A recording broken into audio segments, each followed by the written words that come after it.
fighting easier from outside the cage caveat. I've been saying it and I feel like a sham. The way fighters are athletic and trained in the ways of unprofessionalism now, you are no longer just as safe and as easy outside the cage, because sometimes people are coming at you from a height advantage. They've got the high ground, which means it's time for verbal tap. Pure mayhem, no professionalism happened last night.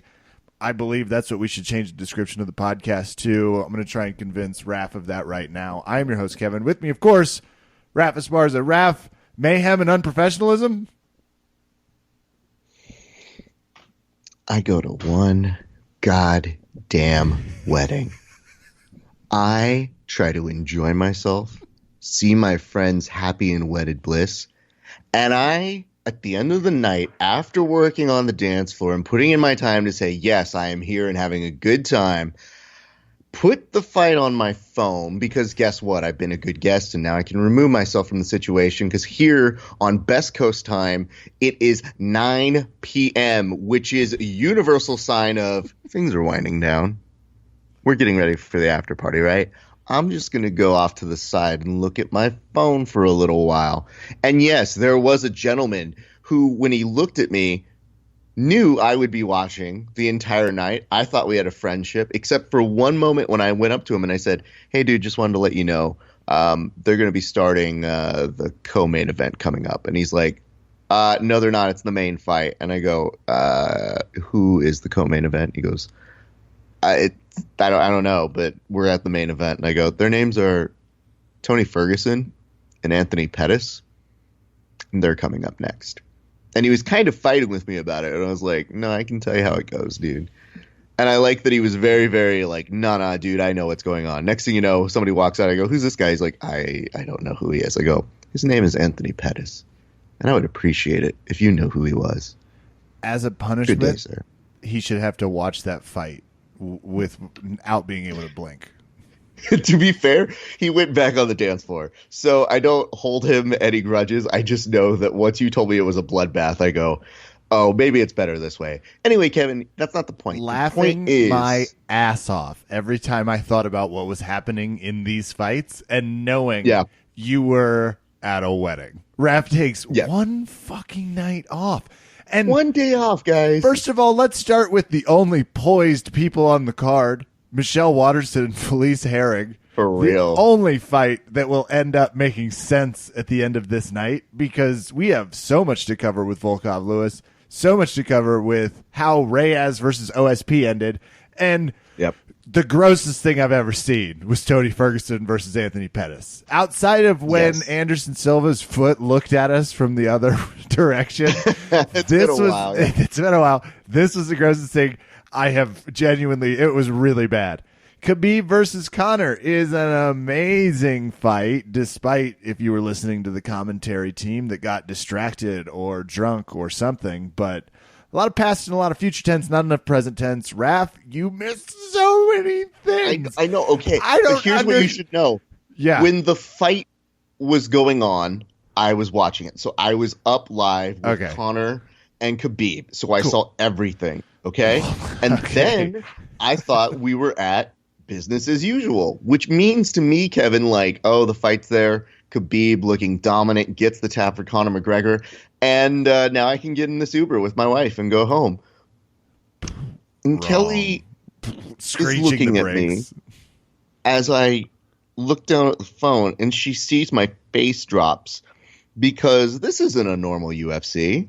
This isn't everybody gets in, your posse's happy and hyped to see you. This is melee. This is chaos. This is, oh, fuck. We have so many people watching for the first time tonight. Oh, no. Are too many videos to even digest. Let's start there. Let's start with somehow I loved the meme, the Larry David, where finds out Khabib might have essentially ruined the sanctity of a fight that I contest did not happen.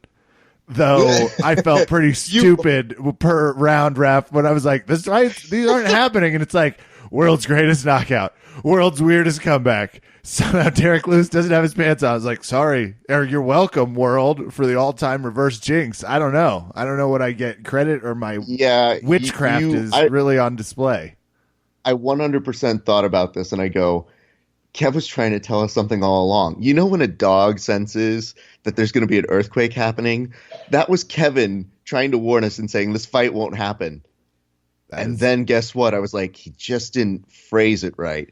He knew that there was danger happening in front of our eyes, and he tried to warn us about it. There was something I wanted to communicate, but I just struggled to get where we needed to go. Boy, what is it?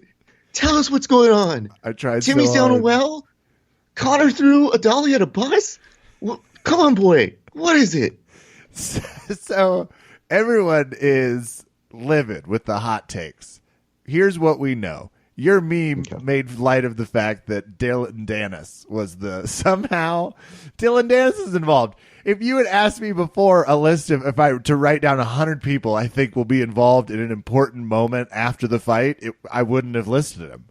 I mean, maybe I should have, but immediately the commentary team's like, he appears to be going for Dylan Dennis as he exits the cage. And it wasn't one of those, he's now looking at him doing the Diaz finger wave, like the what up, mother. This one was a full on, he appears to be attacking Dylan Dennis's. That's when people jump in the cage. And I still haven't parsed through what's going on with Conor, but I would like to parse through what the F is going on with UFC security. I get getting out of the cage. Of course it's a risk. How are so many people able to get into the cage? So it's kind of like when we were asking Rich Byrne a couple weeks ago, and we said, how did this happen when John Calistine just eluded security and made his way to Little Mama on stage at Kasai 2 or 3, whatever? And it was one of those things where he just goes, I mean, which brings up the very real comment that a lot of people had, which was staged. And I'll tell you this much, Kev. There are moments as a professional wrestling fan that you can't help but look on the stage and go, that seems a little too perfect. And I thought to myself, I was like, I see Khabib going after Dylan Dennis, which, again, prompts the meme of, come on, I don't know. Going after Dylan Dennis, though, I mean, did he deserve it? I don't know. So that was my initial reaction before knowing anything. Now we've got more footage and conspiracy theories than JFK assassinations, because I'll tell you this, guys. Yesterday, I came in with the idea of, all right, Khabib has settled it, even though he has said in the past that once the fight's over, it's not over. It could never be a handshake between the two. So I'm not expecting the world's best showmanship. However, what I was immediately surprised by was Khabib wins, gets his opportunity to prove he's a much better fighter. I don't care what the commentary might have been saying or not. To me, it looked like no problem for Khabib at all. I think the weird part is you could see the Conor bias when they're trying to find out and going, ooh, look at Conor. He looks so good with that one jab, and man, he got up today. Look at him. He got up in that takedown. Good for him. But let's be very honest.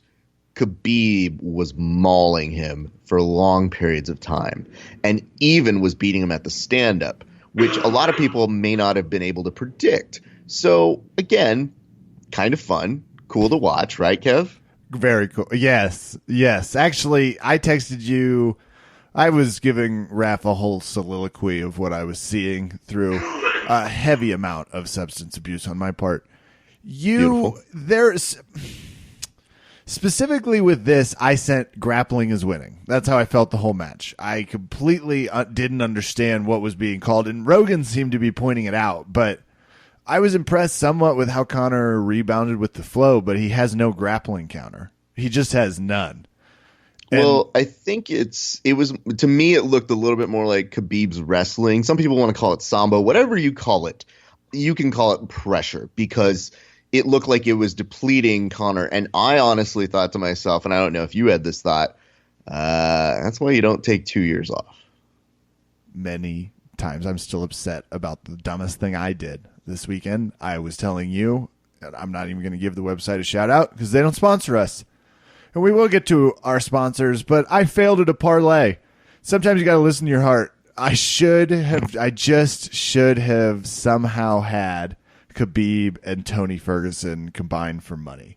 I just felt very strongly about those two fights. 2 years off is a long time, and we're not talking again about someone who's wired normally. Conor McGregor is not, but I would point out he wasn't working on his grappling much while he was boxing. We saw how little grappling they're allowed to hug and hug alone, and they're allowed to do it frequently. You are not much of a grappling danger in those rule sets. I don't know how much he's been grappling. I haven't seen much of it. I know Khabib's been grappling and really enjoys the hell out of it. And damn, I wasn't ready for him to land some of the shots he landed standing. Yeah. Does Conor come back more hungry? I don't know.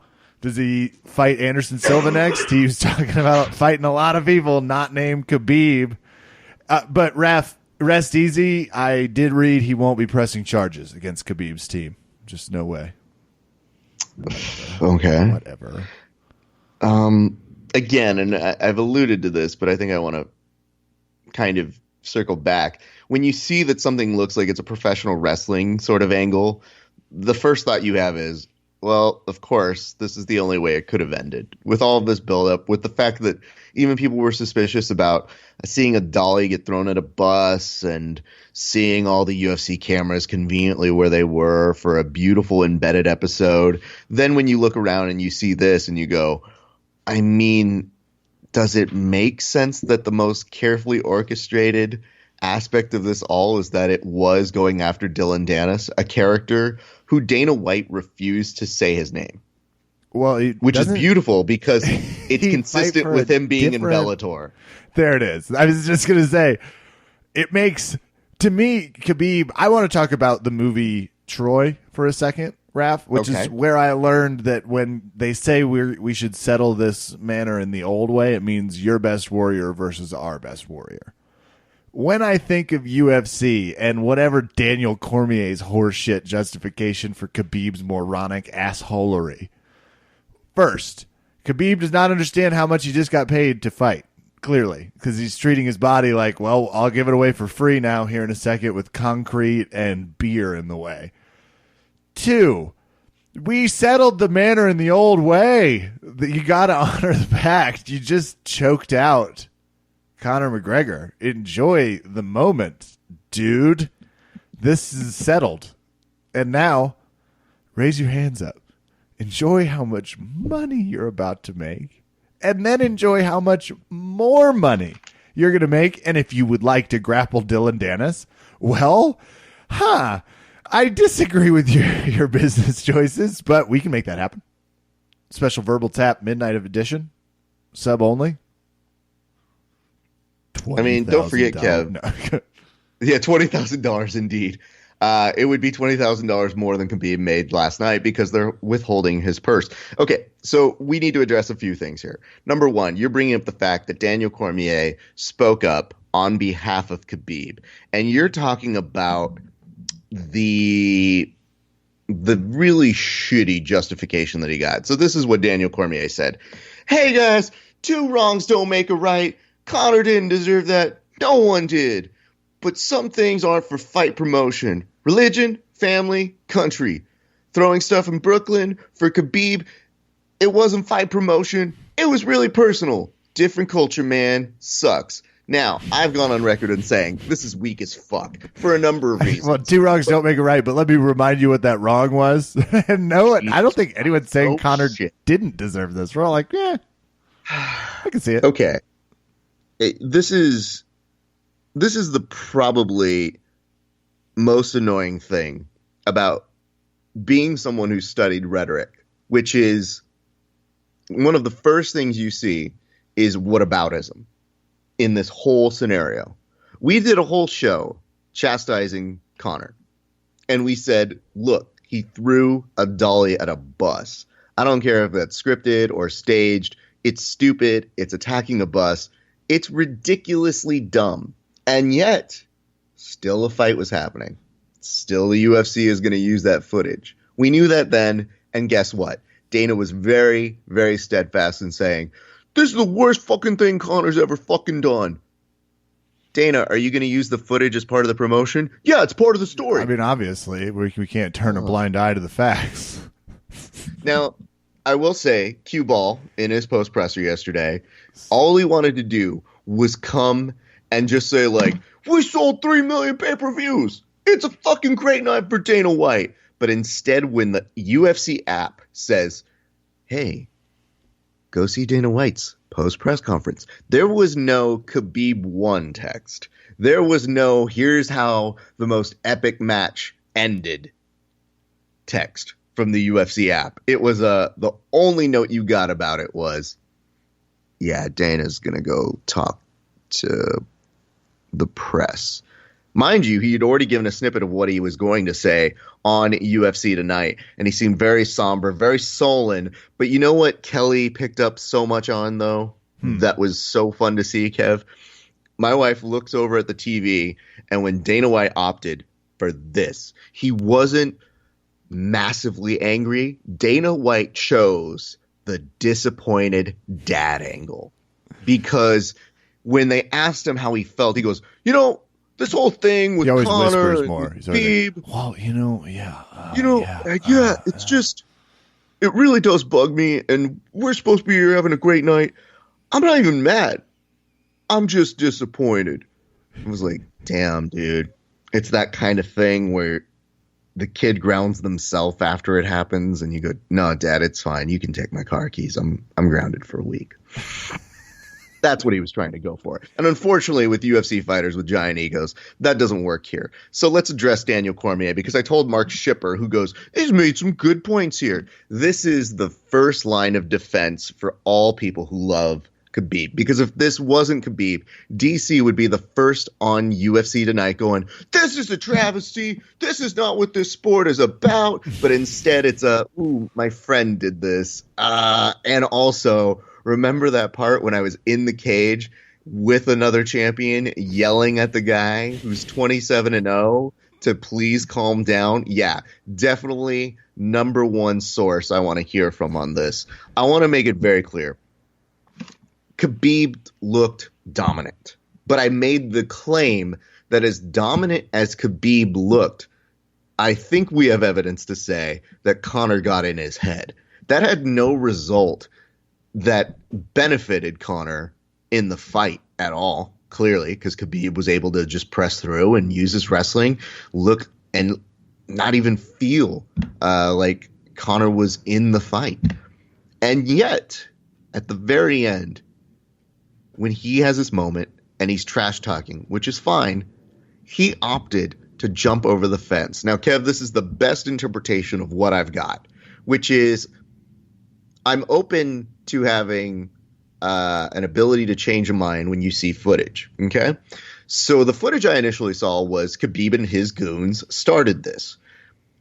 And then we had people trying to justify with, you know, Conor deserves this. Okay. Dolly, Boss, the way he talks. Okay. So there's that. That Irish accent that's clearly fake. Yeah. And people are angling for any version to take Conor to task for being responsible for this. Now, again, see previous show where we admonished Conor for being an idiot who throws a dolly. We've done that. All right, come back to this. When you look at the footage, again, this is my interpretation, and this is based on the 14 or 15 different videos that people were sending me. And I'll put this to you, Kev. No matter if you put edit in the description that says, oh, hey, based on new evidence I've seen, here's what I think happens, no one cares.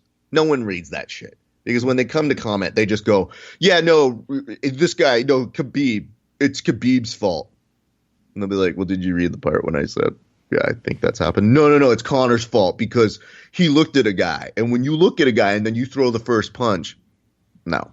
I get all that, here's what happened. But can we please keep people out of the octagon seconds after the biggest bout in UFC history? Can we maybe afford security to do that? I'm just imagining It's like Steph Curry sinks a three, boom, Warriors win again. Oh, he's clocked by a Cavs fan. That's not happening. It's just not happening. Interesting aspect of it, though, is Khabib, I think security was coming on the inside, and they weren't counting on Khabib to jump over. It didn't really seem like something that fits his character to do. So it's kind of a classic movie distraction, reminiscent of a Thomas Crown Affair, where the criminal seems to go one way and all the security goes that one way, and then changes things, jumps up in the air, and the other security goes, oh, we have no security left over there. Oops. Fucking Russians. Always one step ahead of us. They're not in one category, though, Raph, and we're going to talk about Derek Lewis taking off his pants, and we're going to start a little bit right now. I'm asking you the question, what's under your gi? Verbal Tap fans, I know what's under ours. NorthSouthJujitsu.com. Head to the website right now. Opt, do it. If you're moving, I wouldn't. What's under your gi? Jiu-jitsu underwear, engineered for hygiene, comfort, and durability. Damn, they're pretty. Way prettier than just nothing on your shorts. That's embarrassing. If you're going to take your shorts off, make a statement, and make that statement about hygiene, comfort, durability. Head on over to NorthSouthJujitsu.com. I'll tell you what, Raph, Dana White could have really using some core drink before he upped his disappointed voice. He's just so tired. He needs to head over to Proven Nutrition. Nutritional beverages, mixes for sustained energy and enhanced performance. Not sad performance, but enhanced performance. They offer free shipping over anything. Order price over $49.99. ProvenNutrition.com. Tell them Kevin 10 or Raph 10 sent you. Let's keep the pirate ship afloat. We love NorthSouthJujitsu.com, ProvenNutrition.com. Now back to whatever was going on last night. UFC 229. I want to be clear. Did you see any part of Khabib's post press conference? No. I actually was quite sure after the fight cuckoldry you had experienced, you would have absolutely gone and seen it. And I was like, I don't want to hear it. I want some mystery coming into this podcast. I've already watched way too much of this. What did he say? Okay. I want to preface this with reminding people Khabib was slowly starting to do what we call the heel turn, or being the bad guy turn, where you got to sell a good guy. So weirdly, you got to turn the guy who threw the bus and is actually the pay-per-view draw. You got to turn him somewhat good so that people get invested, because that's the classic storyline that Dana is talking about, that they lift from the UFC, or I'm sorry, the WWE, in terms of telling a story. So we've talked about the fact that there's a weird morality or sense of righteousness that goes along with Khabib. And that really is one of the things that seems to at least bug me, from the sense of I'm above it because I'm acting as a moral arbitrator. Right? I love being a moral arbitrator, but I do understand that I rarely have the authority. The ethos. Well, absolutely. So, we heard from Dana when he was addressing press, and I want to make it very clear to you, Kev, Dana was looking for any excuse to get out of this press conference. No less than 4 times did he say, "We good?" And everybody goes, "No, we have more questions." No one's good. And they kept him there. And at one point, he leaned to one side and had his arm supporting his head to create that fulcrum of, I want to fucking die. And they did ask him. They said, well, are we going to get to talk to Khabib? Did you talk to Khabib?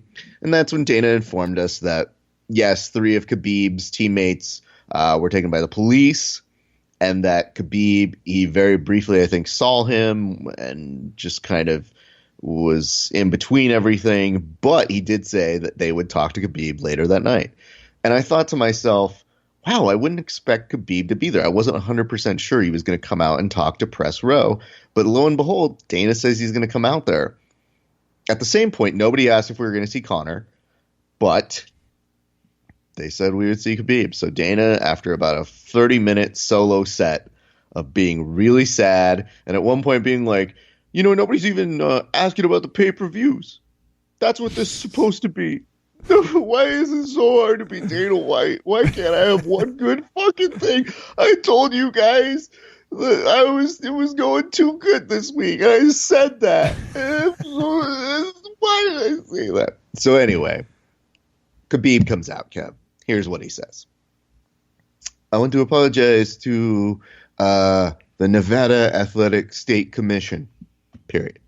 Okay? So we're starting with the apology. Good. Number 2. To the guys, which is nice. I told you guys earlier that this is what Conor did with the bus. This is not okay. You don't bring up religion. You don't bring up personal family. You don't do these things. This is not how a real martial artist acts. Wait, what? Hold on. You're first saying you're sorry, which means you understand what you did was in the wrong. But you're saying that you're mad because Conor was doing things to you that were not beholden to what you consider a real martial artist is. Mm-hmm. Okay. Considerable. Okay. Love this. I love the benchmark, too, that we're setting. It's like, that sounds logical, all of it. Okay. So your justification to show us exactly what Conor was doing was to become exactly what you said a martial artist is not. And that, my friend, is the crux of the Khabib as the moral arbitrator really doesn't make any sense. Because in order to show you guys how bad Conor was, I had to do what he would do, even though I won. So to me, he doesn't take any questions, and that seems weak as fuck. The messaging doesn't make any sense. And morally, I feel like Khabib is trying to say, I had to do it, and thank you guys. Have a good night. And people were trying to ask the question, like in the same way that you would be asking Trump a question and he pretends not to hear you. And you're clearly like, what are your thoughts on John McCain dying? And Trump's like, I can't. Sorry. What did you say? That was exactly where Khabib was as he put on the hat and posed with his championship belt. And that's where we're at, Kev. Do you have further questions on that? Not at all about his press conference. Just really love. It's like, are you a true martial artist, Khabib? Oh, yeah. Okay, well, then why did you exhibit those behaviors? Because I was sorry about that, but Conor did it. It's like, okay, this is a fun game.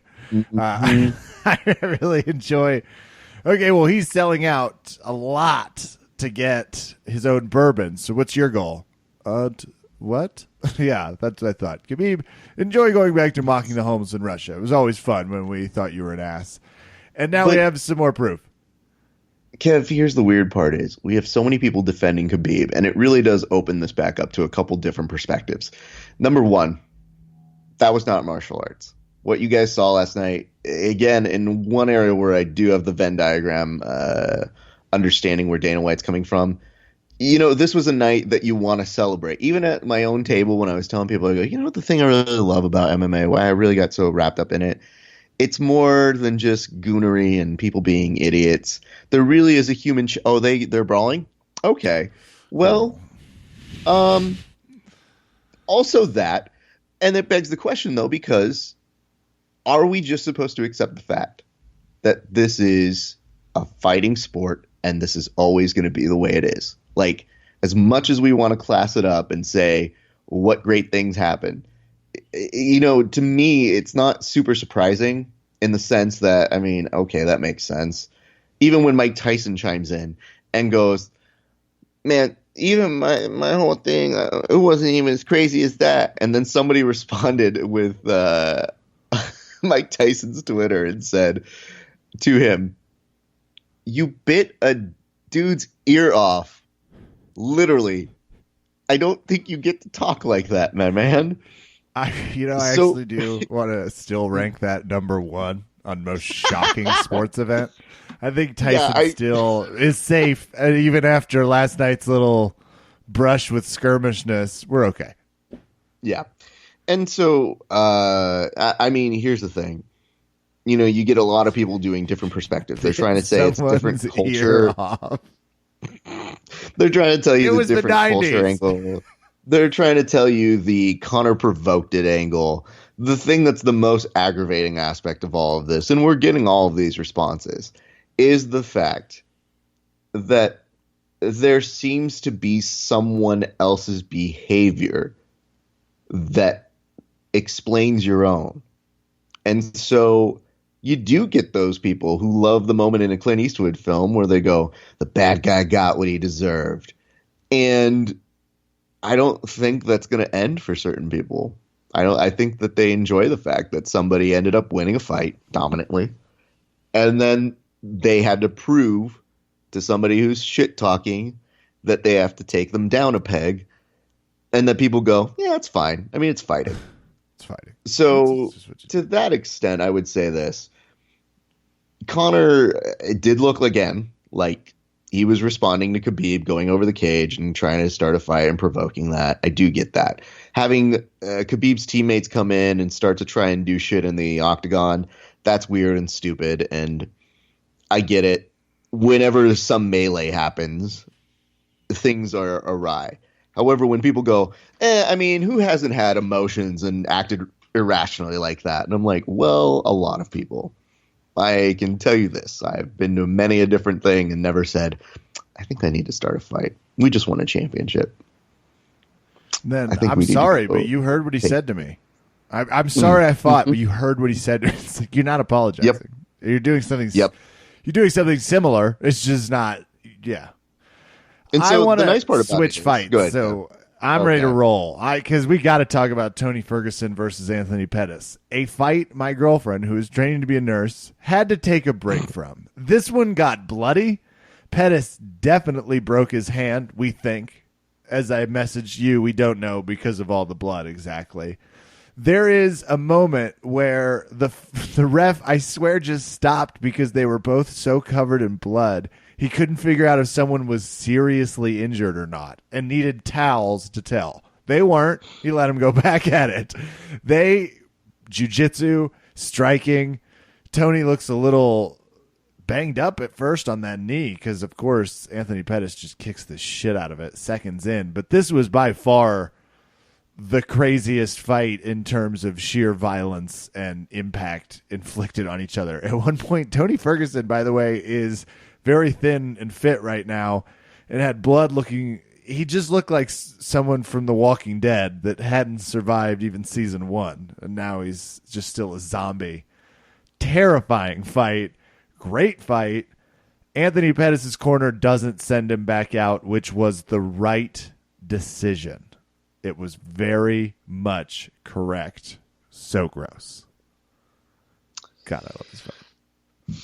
It was fun, dude. I enjoyed a lot about this fight. I enjoyed the fact that Tony Ferguson got to really put on a display for his particular fighting style. And a lot of people were saying that Pettis was the better striker. I don't know that I agreed with that at all. I have vivid memories of seeing this fight and going, ooh, I don't like this fight for Pettis. But we got a good fight from it. And what we should be talking about is how great it is. What we are going to be talking about, Kevin, is how terrible Tony Ferguson's post-press conference was. Oh, God. What did he do? Okay. So it's already a hyped fight night. There's a lot of uncertainty as to what's going to happen, if you're going to see stars, if you're going to see the guys who are in the main event come out and have to talk to you. Baldfather was the one that was announced to go out there on the app, as I've mentioned before. And then they send Tony Ferguson, hot off his appearance from UFC tonight. And I said, that's not Dana White. And I gave him a few minutes to do his thing. But is it a good indication of how the press conference is going, Kevin, if he stands up when he should be sitting down? No, that normally indicates you've lost control of something.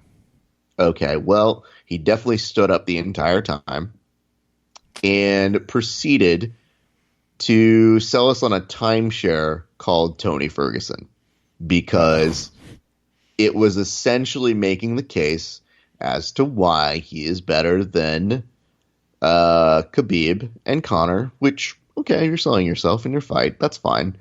the way in which he was doing it made Kelly go from, oh, okay, this is fun. Let's see what Dana says, to, good night. Yeah, I want to go to bed. This is dumb. She looked at me and she goes, do we have to watch this? And I go, you don't. And she goes, I'm not. Because Tony didn't do anything other than congratulate himself and tell Press Row that he doesn't think they'd love to see him get a big head.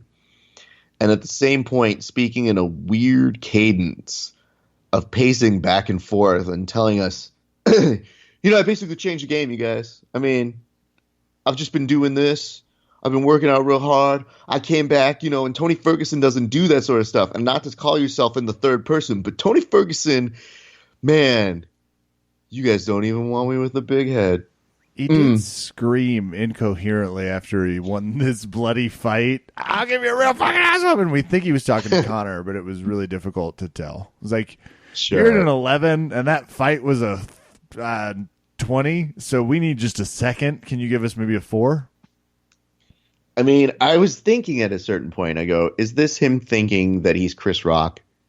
That he's pacing back and forth on the stage to gain more energy, maybe solar wind himself some more one-liners? No, dude. It was atrocious. And it's only capped off by the fact that you look at it and you say, still not the worst part of the night. Yeah, I guess let's go for broke.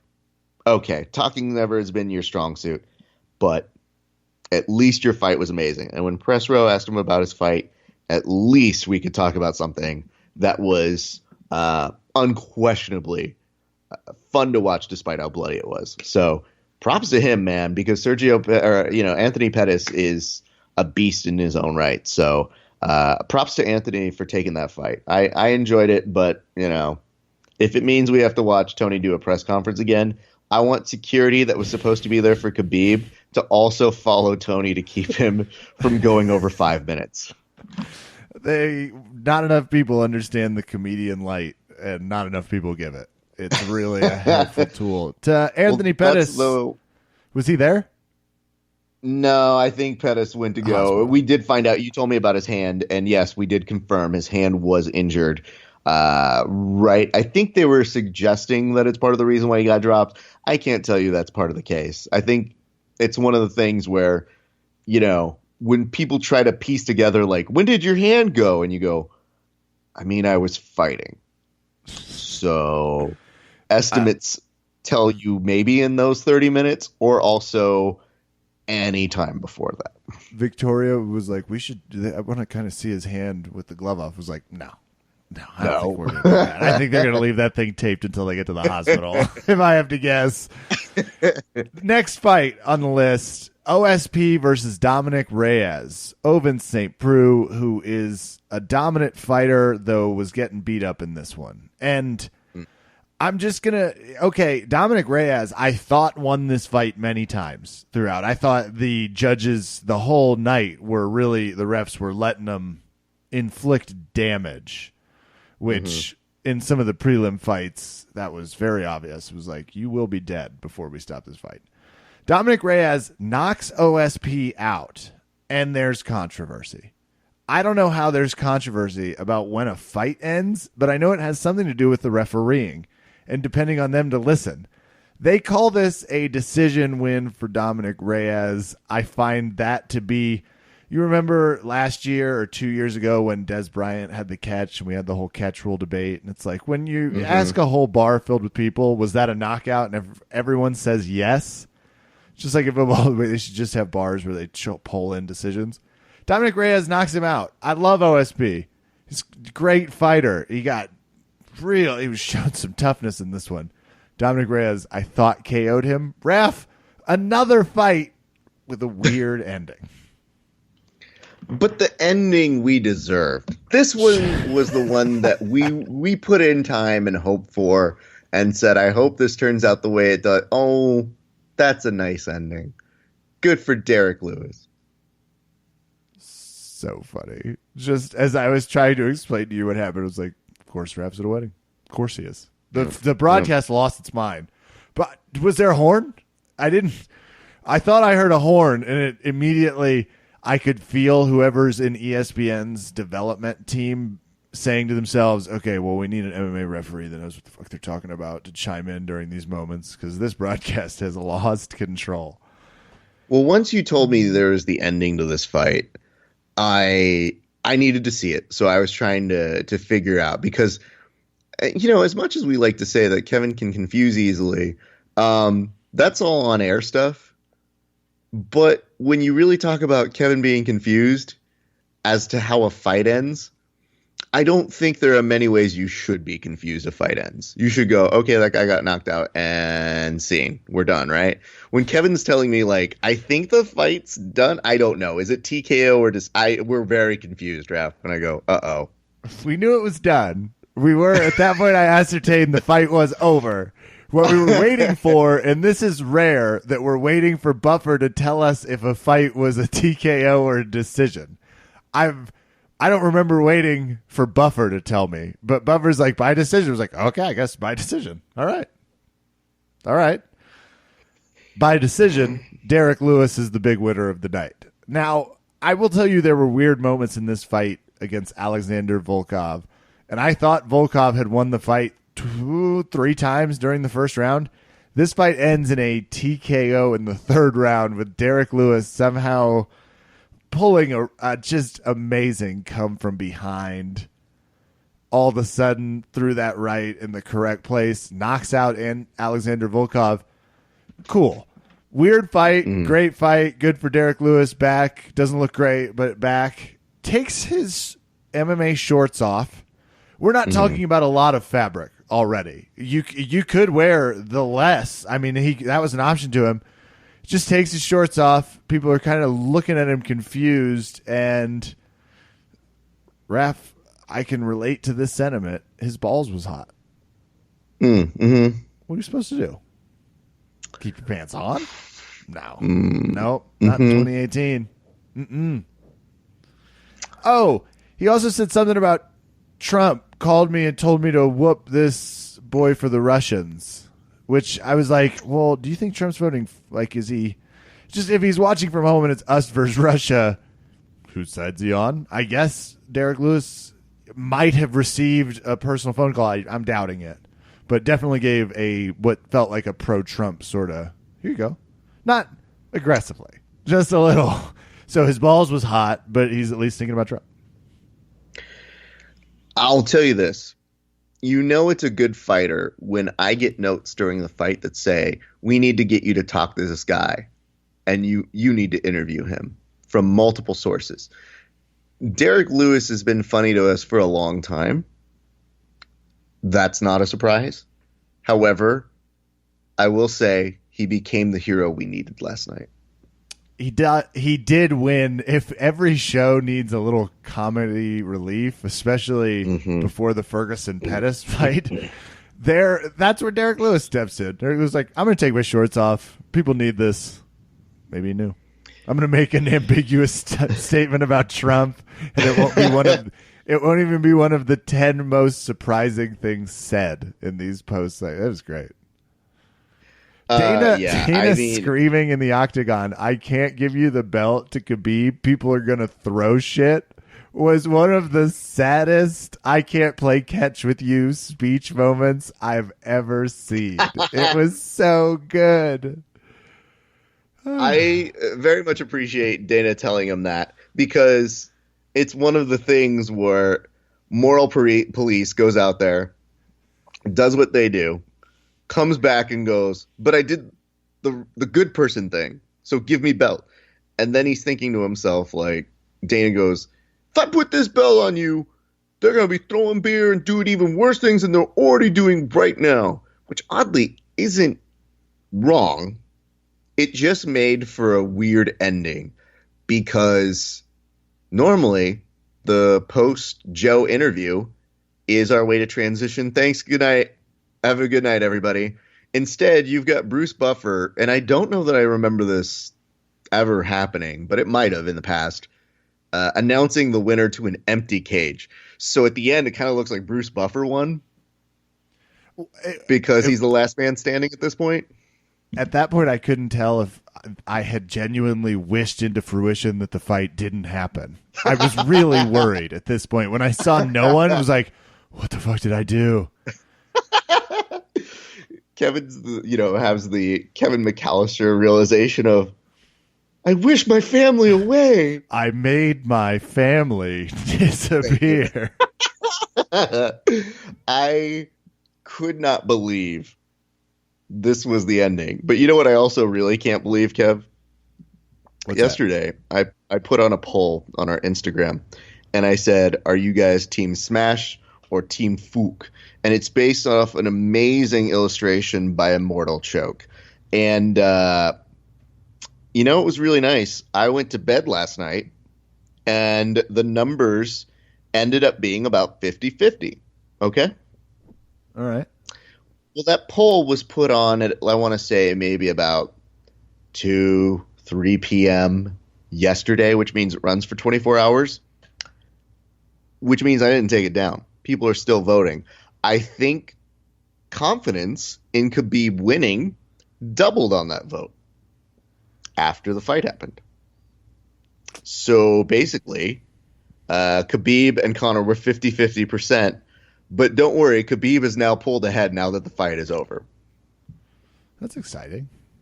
Yeah, there was about 80 people who voted in just to say they think Khabib is going to win after the fight. And I screenshot them just to make sure that we would see how many people would be brave enough to come in as if, Khabib does the hard work and they go, I'm ready to vote now. Now I've seen it. It's a good reminder. It's National Voter Registration time, Rap. It's make sure people get registered to vote out there.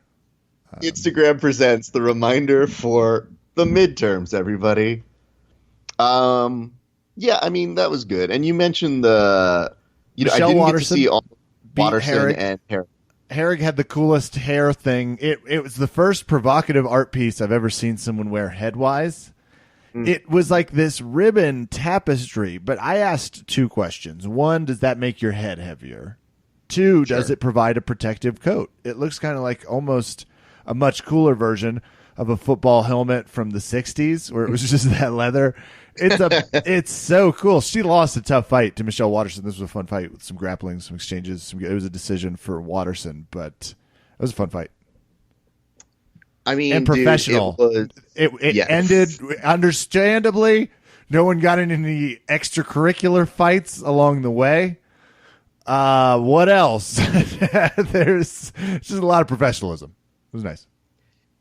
I felt, though, as I was kind of taking it all in, I felt like, well, if you were tuning in for just one night, because, again, I want to make it very clear to people, the last pay-per-view did 130K.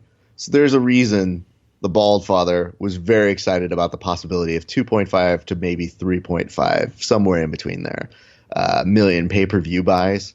That's a lot more people. Like, that's that kind of percentage jump that you see with the green marker that says, you're doing a really good job, guys. So everybody was supposed to feel really happy. And then there's a whole bunch of confusing shit that even your most avid MMA fans are going, I can't explain this to you. This is weird. This black dude is taking off his pants and killing it on the microphone. I think this fight is ending. Maybe, I'm not so sure. Oh, okay, Khabib won. All right, that makes a lot of sense. Nope, we're losing sense. Everything's gone to shit. This is MMA. This is what we watch. I promise you, it's not like this all the time, though it kind of is. But it's weird. Yeah.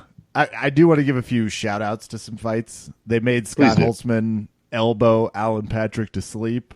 That was a very good fight that ended quite aggressively. And I think Holtzman, another fight where it was like, please end this fight. Like, please stop this. Vincent, I want to Luke. be very clear that you were texting me and I was watching part of that fight.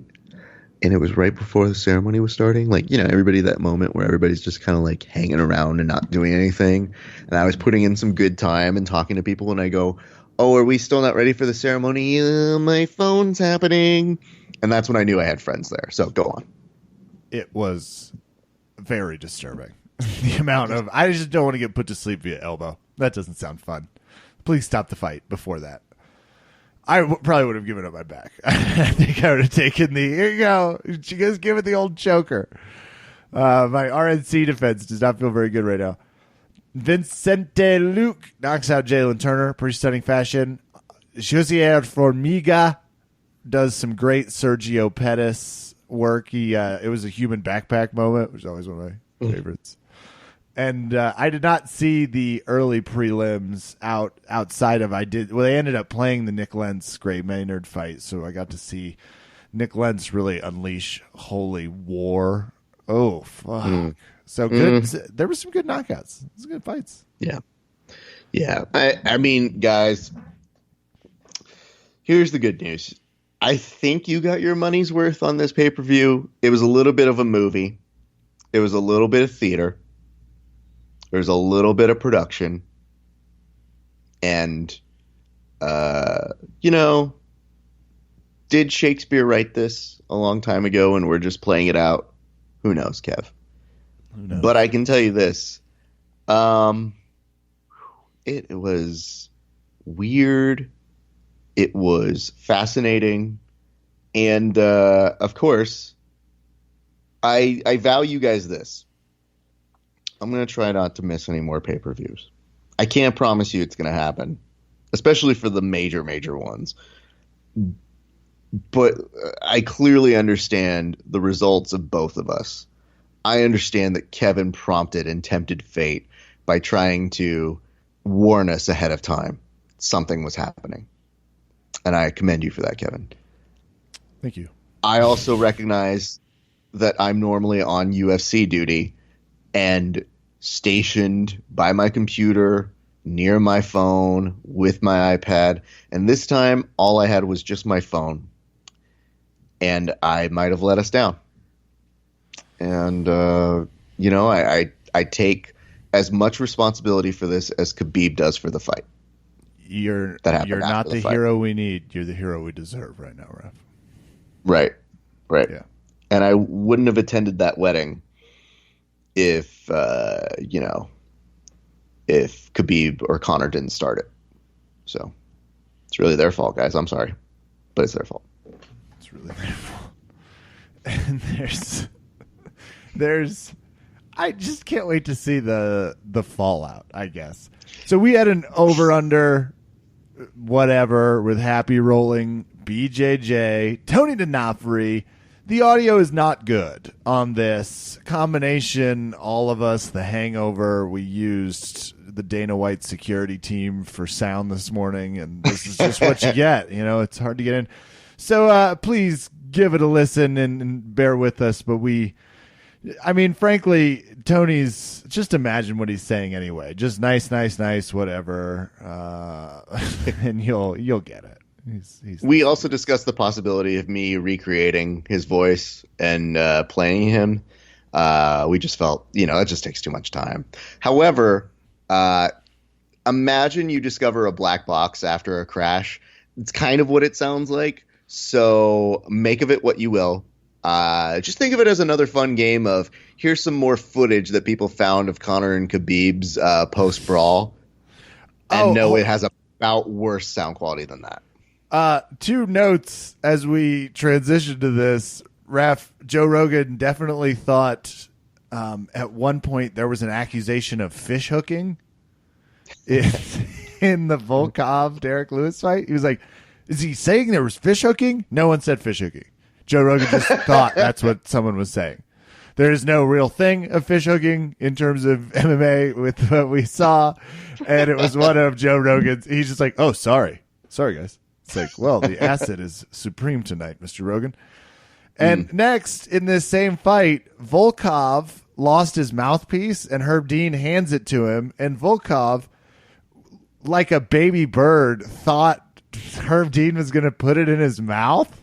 And starts leaning down like he's taking the bite directly from your fork. And Herb Dean's like, no. And hands it to him. And it just, Volkov had this oh, I thought you put it in my mouth? Is that not? I just like the idea of him going, that's not how my coaches do it. Do it like my coaches do. Say nice things about me. Call me baby bird. Yay. Bites. Fish hooking. All right. Happy rolling BJJ's Tony D'Onofrio.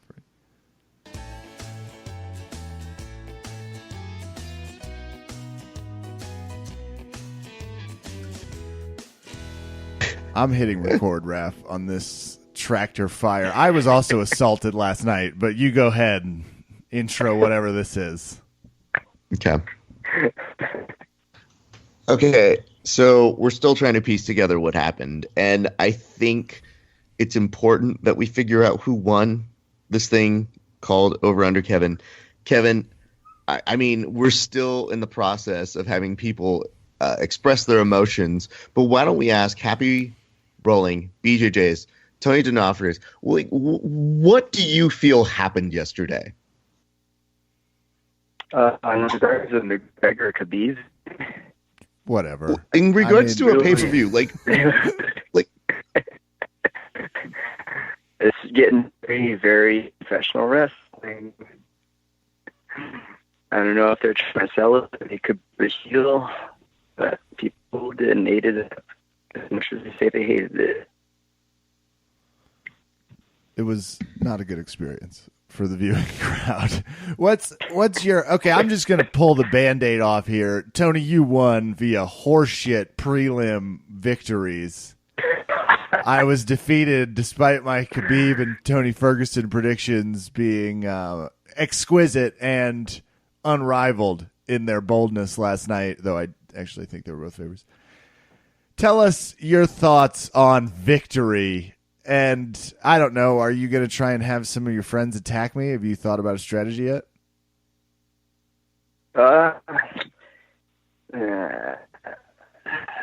Strategy, I don't know.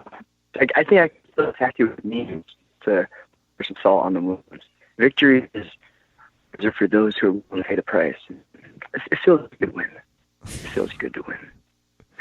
I think you're due for some watch the own memes. All of them. I am extremely washed up. We've got a little bit of a service breakage. I can mostly hear you. You defeated me via prelims. Did you have some sort of prelim insight you've been hiding? Where did this come from? I don't know insight. You guys know in the last show, I barely knew if I were going. I'm still trying to keep the boys and ever. So you're saying, like the presser, I'm the nothing. You knew nothing, and I lost to that. I lost to just nothing. Yes. Great. That's even great. So you got the same belt Khabib got last night. We're not going to give it to you live. No one gets it live. Just know we're going to send it in the envelope because we don't want to cause a ruckus here at Verbal Tap Studios. Damn it. Yeah. Do you want to... Raph and I have been going back and forth trying to piece it out. This is what Raph gets for going to a wedding. We've been saying that. This night of whatever this was... What was the weirdest moment for you, Tony? I know you watch MMA, you watch the stuff, you watch pro wrestling, thank God, so you're familiar with what happened last night. What was the one you're like, what? Go for it. The weirdest moment, I think the Derek Lewis versus Voltron fight, which, either way, and I thought Derek Lewis was knocked out a few times, but when he did that round KO, it was magical. And then he takes his shorts off. That kind of. I thought he was going to retire, but I guess I honestly was asked. I was asked. My girlfriend goes, "Who are you rooting for?" In the I called him Voltron too. The Voltron Derek Lewis fight, and I was like, for Derek Lewis to retire. Whatever that is, if it's he wins, great. If he loses, great. That's just all I was rooting for. Didn't get it. You know, in like college wrestling or wrestling, like, they take their shoes off after the match. It really symbolizes. They have shoes on the mat. It's like symbolizing when they're retired. But I thought that's what he was doing. I don't know. I was just thinking about Rousey at the moment and just picking up the shorts. Okay.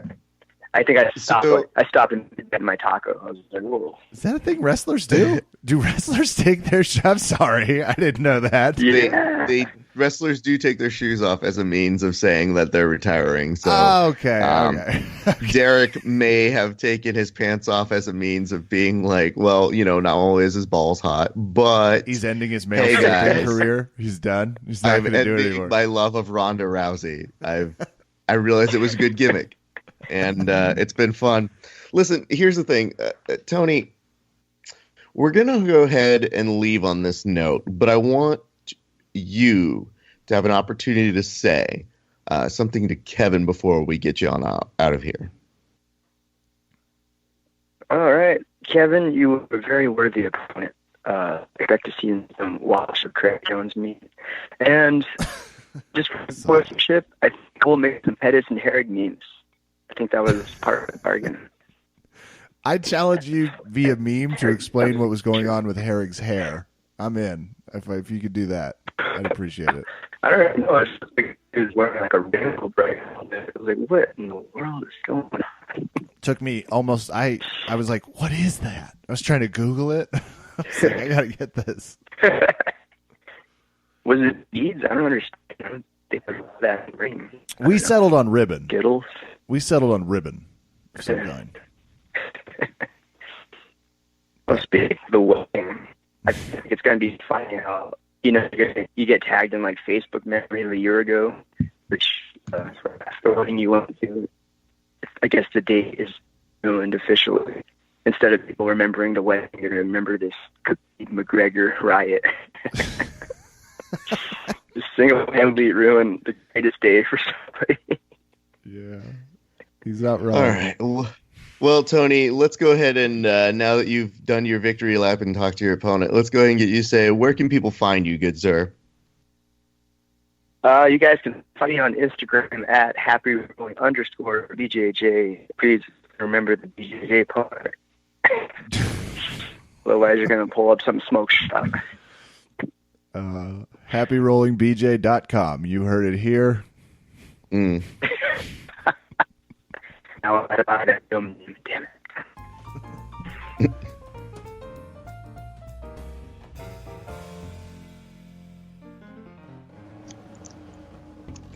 What a statement night for the UFC and mixed martial arts professional. I think that's a good statement night. That night had impact. That's what we'll say when we're trying to figure out how to describe it.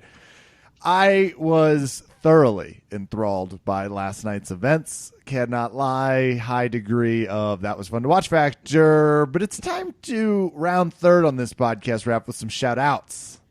Yes. I shall start to Dom Cruise's speech coach. You're doing the Lord's work, so keep going. But let's just stay in the present tense and call the fight, not what we hope the best qualities of a fight are going to be. It's more of like a backward shout out to the many fine people at Jubera keeping the place warm and getting. He keeps making upgrades, Raf. Jubera's like, by the time you come, I think he's gonna have a butler. We'll find out. Oh, There's man. a lot to get back to with the Jubera crowd out there. I still see the work, and I'm just excited, Raf. Wrapping up some Ohana yoga this week, and massive shout-outs to Misha Cupcake Tate for hanging out with the grappling world. She's a delight. Commentary-wise, it's okay, but she's a delight. It was fantastic. And that's going to do it for me, Raf. I'm so glad that you put it that way. We're going to have a separate quintet episode, guys, so don't worry. We're going to get to that. But, pressing news required us to give you our takes so that you can go back and type how angry you are about it. So shout out to you, the fans. Let's do this. Shout out to Dylan Dennis for giving us something to all rally behind. Or against, maybe that's what it is. I don't know. I just know that whenever you hear his name go up, it happened in the best way possible for the Dylan Dennis, which is people seem to think he was an okay fighter based on the King Koopa aspect of it all, of when Khabib was jumping in the air and trying to stomp on him. And they go, Dylan Dennis kind of held his own. And you go, that's probably the nicest thing anybody's going to say about Dylan Dennis's MMA career. Number one. Number two, it also seemed to probably create a spike in his name.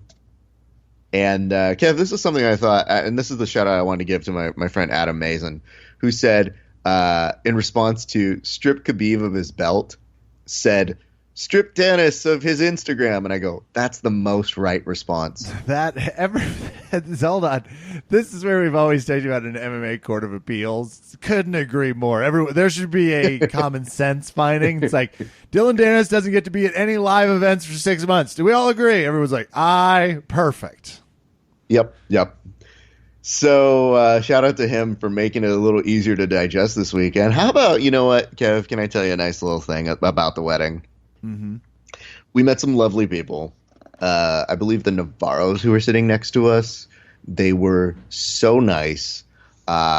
This man who was talking to me was telling me, hey man, that's really cool you have a podcast. He goes on the website, looks at it and goes, is this you guys? And I said, yeah, it's us. He's like, cool.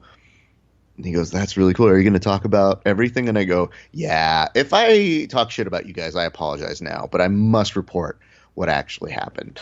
But he was so nice, and it was so cool to converse with him and his lovely wife. So it's always nice when you make friends when you go to a wedding. But there was a really sweet aspect to this weekend, which is two of the people, or three actually, of the people who used to work for me at NBC were bridesmaids for one of our former pages, Caitlin, who got married this weekend. And it was really nice to see people who used to work for a company I used to work for all still being friends and, looking very nice and having a good time. So it's one of those things where I haven't seen them in a few years all together. And it was so funny to at one point, Paige, who used to be Paige the Page, sees me on the dance floor and then just goes, I haven't seen you in 2 years. And just comes up and gives me a hug. And I was like, that's really funny. But Caitlin threw a fantastic wedding. It was so much fun.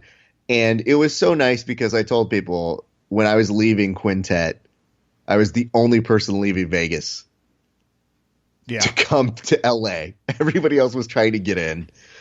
And people were asking, like, are you mad about it? I was like, nah, my friends are pretty nice people. And they know I'm a sports fan. And they know it's like the biggest MMA day.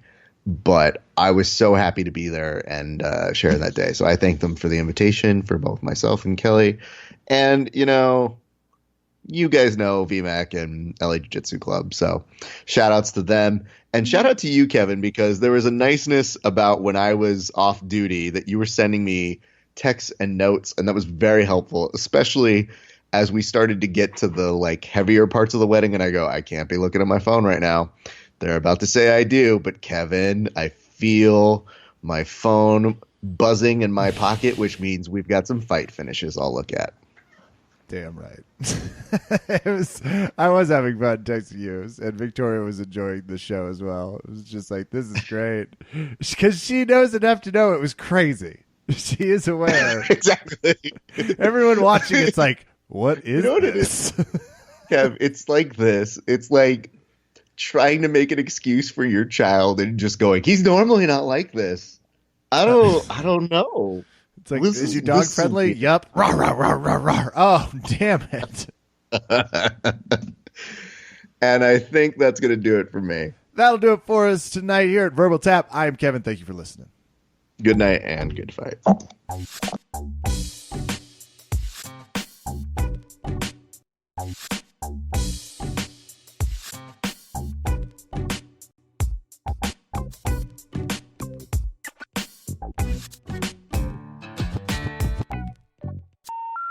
The number you have dialed has been changed. The new number is... Please note, the new number is...